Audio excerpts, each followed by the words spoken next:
तर आगामी विधानसभा निवडणुकीच्या पार्श्वभूमीवर राजकीय वातावरण हे चांगलंच तापलंय आणि त्यातच आता राष्ट्रवादीचे नेते छगन भुजबळ हे शरद पवारांच्या भेटीसाठी दाखल झाले। या भेटीचं कारण अद्याप गुलदस्त्यात आहे। मात्र छगन भुजबळ आणि शरद पवार यांच्या भेटीमुळे राजकीय वर्तुळात मात्र चर्चेला उधाण आलंय। सर्वात आधी न्यूज 18 लोकमतने ही बातमी दाखवली होती आणि त्यानंतर अनेक नेत्यांनी या बातमीवर शिक्कामोर्तब केलाय। या भेटीसाठी छगन भुजबळ हे सिल्वर ओक बंगल्यावरती दाखल झालेत। गेल्या अर्धा तासापासून या दोघांमध्ये चर्चा सुरू आहे। तर याबाबत आपण अधिक माहिती जाणून घेऊ आमचे प्रतिनिधी प्रणाली कापसे यांच्याकडून। प्रणाली, ही एक मोठी राजकीय घडामोड मानली जाईल। आता भेटीबाबत काही अपडेट हाती आली आहेत का? मिलिंद नार्वेकर जे नवीन जिंकून आलेले आमदार आहेत विधान परिषदेचे, शिवसेना उद्धव बाळासाहेब ठाकरे पक्षाचे, ते सुद्धा आतमध्ये उपस्थित आहेत। त्यामुळे आताच्या घडीला आपण म्हणू शकतो की 3 महत्त्वपूर्ण लोक जे आहेत ते आतमध्ये आहेत, शरद पवार, छगन भुजबळ आणि मिलिंद नार्वेकर। मिलिंद नार्वेकर हे जिंकून आल्यानंतर त्यांनी आज शरद पवार यांची भेट घेतली आणि त्याच्यासाठी ते आलेले आहेत। परंतु छगन भुजबळ मात्र नेमके कशासाठी आले, हीच आजची महत्त्वाची आणि मोठी बातमी आहे।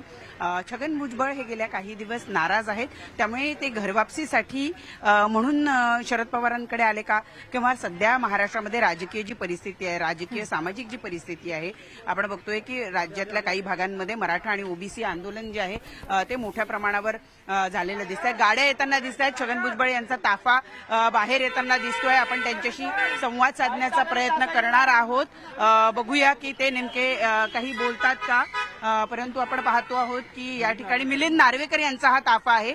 मिलिंद नार्वेकर गेलेले आहेत। आज ज्या पद्धतीने मी सांगितलं की मिलिंद नार्वेकर जे आहेत ते पवारांना भेटण्यासाठी म्हणून आलेले होते आणि ते नवीन जिंकून आलेले आमदार आहेत। ज्या पद्धतीने महाविकास आघाडी म्हणून निवडणूक लढली गेली आणि त्यामध्ये छगन भुजबळ त्यामध्ये मिलिंद नार्वेकर जे आहे ते जिंकून आलेले आहेत आणि साहजिक आहे की महाविकास आघाडीतले एक ज्येष्ठ नेते म्हणून शरद पवार यांचा आशीर्वाद घेण्यासाठी मिलिंद नार्वेकर आज सकाळीच आलेले होते आणि त्यानंतर छगन भुजबळ जे आहेत ते सुद्धा भेटायला गेलेले आहेत। आपण पाहतो की मिलिंद नार्वेकर या बैठकीतून बाहेर पडलेले आहेत, परंतु छगन भुजबळ मात्र अजूनही आहे। नेमके छगन भुजबळ आणि शरद पवार यांच्यामध्ये काय संवाद होतो? छगन भुजबळ जे की तब्बल वर्षभर झालेलं आहे त्यांची आणि शरद पवार यांची कुठलीही भेट झालेली नाहीये।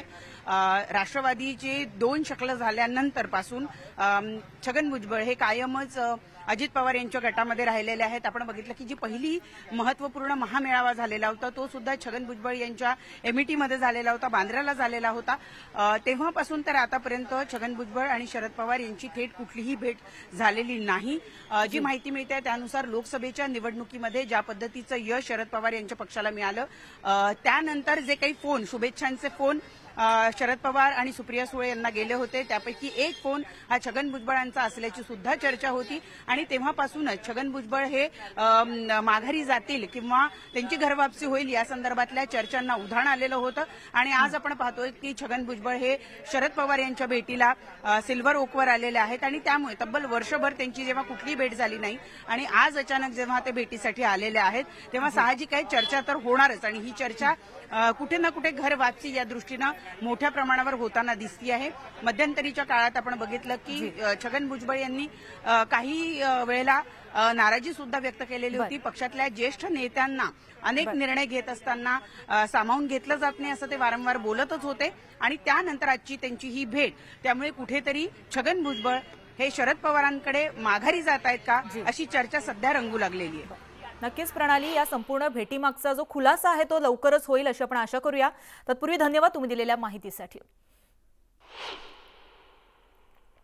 तर काही वेळापूर्वी आम्ही बातचीत केली आहे शरदचंद्र पवार गटाच्या नेत्या विद्या चव्हाणांशी। त्यांनी नेमकी काय प्रतिक्रिया दिली आहे पाहूयात।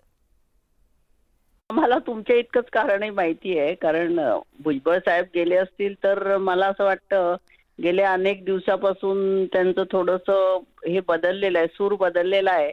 पण तरी सुद्धा अजितदादा गट हा काही बोलायचं असेल तर भुजबळांनाच पुढे करतोय, आपण बघितलेलं आहे।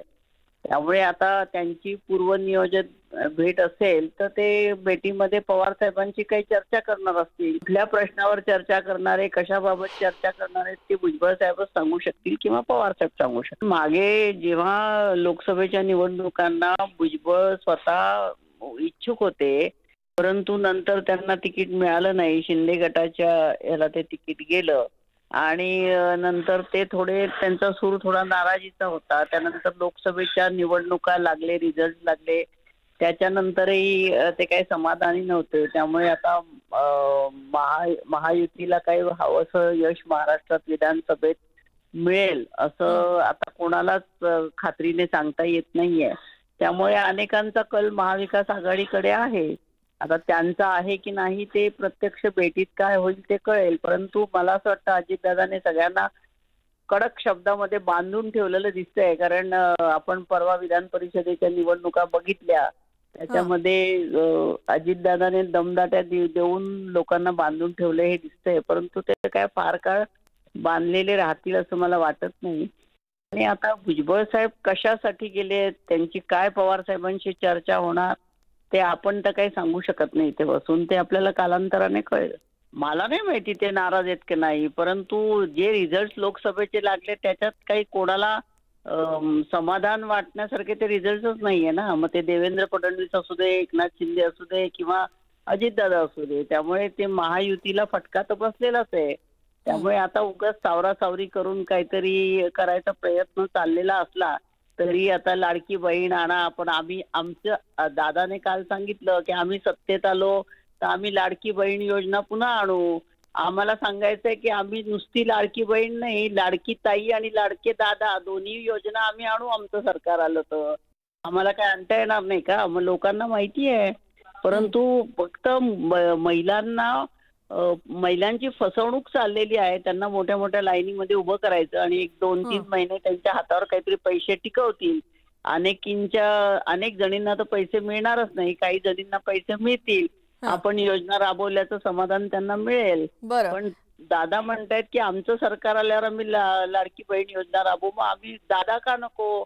आम्ही लाडकी ताई आणि लाडकी दादा दोन्ही योजना आणू शकतो ना. कारण बेरोजगारी ही जास्तीत जास्त मुलांमध्ये आहे. त्या बेरोजगार युवकांसाठी काहीतरी केलं पाहिजे. तर आपल्याबरोबर प्रवीण दरेकर सुद्धा जोडले गेलेले आहेत. प्रवीणजी, न्यूज 18 लोकमत मध्ये तुमचं स्वागत आहे. खरं तर एक मोठी राजकीय घडामोड आज घडताना दिसते, ती म्हणजे छगन भुजबळ हे शरद पवारांच्या भेटीला गेले. तब्बल अर्धा तास त्यांच्यामध्ये चर्चा सध्या सुरू आहे. तुम्ही या भेटीकडे कसं बघता?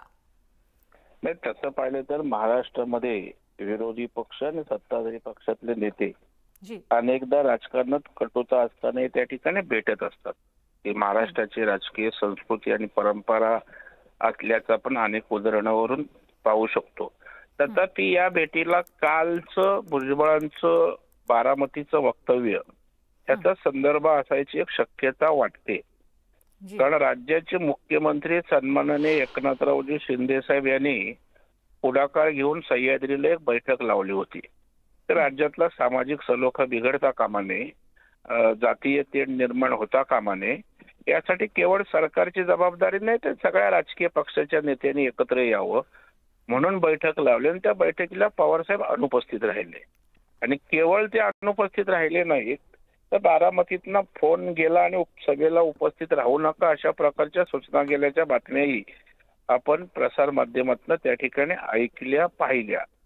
आणि अशा वेळेला का राष्ट्रवादीचा मेळावा बारामतीला असताना यावर भुजबळ साहेबांनी ओपनली भाष्य त्या ठिकाणी केलं.